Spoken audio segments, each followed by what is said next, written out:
Iisang takbo ng buhay, trabaho, bahay, paulit-ulit ang alay.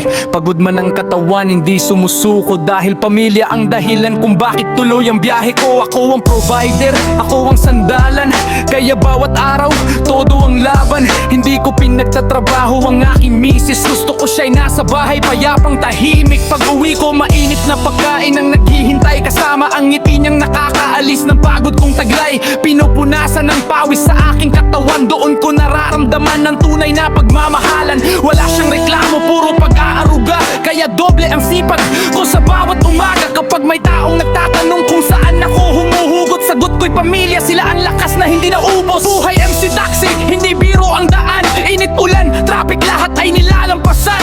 Minsan masarap, minsan napakahirap, pero sa bawat sakripisyo may pangarap na hinaharap. Hindi ako mayaman, pero may pangarap. Balang araw, lahat ng hirap ay may katapat.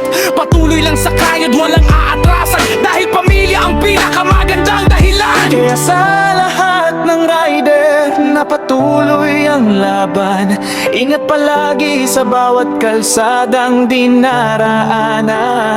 Sipag at yaga ang baon sa bawat biyahe, at pag-ibig sa pamilya ang tunay na